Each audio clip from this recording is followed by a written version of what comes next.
If you want something out of life, if you want to change yourself, if you want to acquire something, if there's some goal that you want to reach, that is really not easy as some people will make us feel. That living your dream, changing your behaviors, overcoming negative habits, it's challenging. It's hard.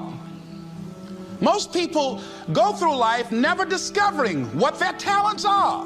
Most people never develop their talents.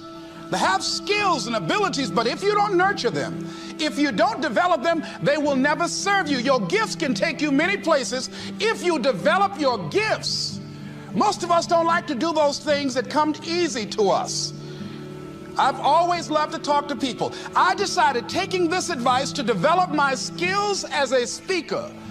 And my gift has developed and it's taken me many places.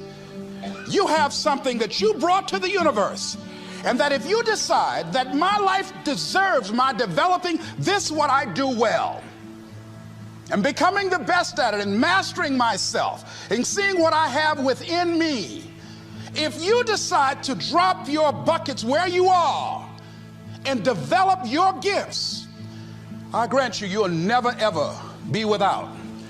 I grant you that your gifts will take you places that will literally amaze you. I grant you that if you begin to work to develop your gifts, you'll develop a strong sense of happiness. You'll get a larger vision of yourself, because part of beginning to get a larger vision of yourself, all of us need some area of our lives where we can have a feeling of competence. That people know when they think about this area, that's something you do. That you eat and sleep that, and that you do that, and people know it, and you know it, and you know that you know this. If you don't know anything else, you know this. Can you tell I know what I'm doing? Oh, hello. You know this. So you've got to work on it. When other folk are having a good time, you've got to have the strength of character to concentrate, to read, to digest information. If you decide in any particular area that you're concerned about, to make a conscious, deliberate, determined effort to read one book a month in that area, in 5 years, you'll be among the top 5% experts in the world. I read a minimum of 2 books a week. The average American reads only 1 book a year. If you decide that area that you love, that you are going to master that particular area, in this era of accelerated change, overwhelming complexity, and tremendous competition, as you begin to develop and expand your skills and your talents and your vision of yourself, you will always be in control of your destiny. The next thing is, whatever it is that you want to do, you want to do it massively. I have a friend who was telling me that his sales were down. I said, well, how many phone calls you make a day? He said, 25. I said, double them. Make 50 or 75 or 100. He said, oh man, that's just too much. What do you mean too much?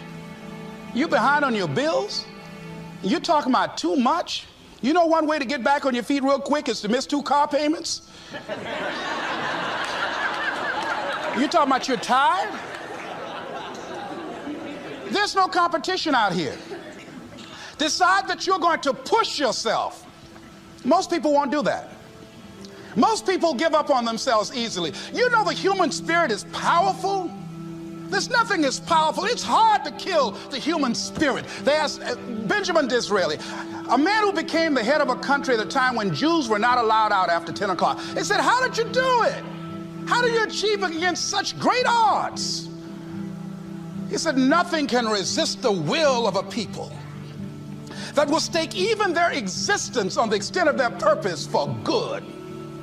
That when you have a made-up mind, when you decide that you want to do something, I was reading something the other day, he said, the power to hold on in spite of everything, the power to endure, this is the winner's quality.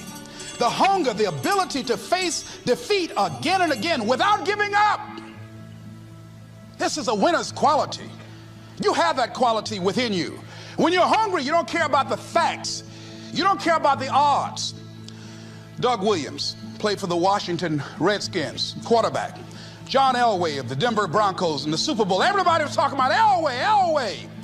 After the Super Bowl, when Doug Williams made a historic passing game, they asked him, said, how were you able, in spite of all of the negative publicity saying that you couldn't win, how did you do it? He said, I ignored my critics. I just didn't pay any attention to them. I ignored myself because they kept on saying it so much. There were times I doubted whether or not I can do what I needed to do. There's a Doug Williams in everybody here. There's greatness in you. And you've got to learn how to tune out the critics outside and the critic inside.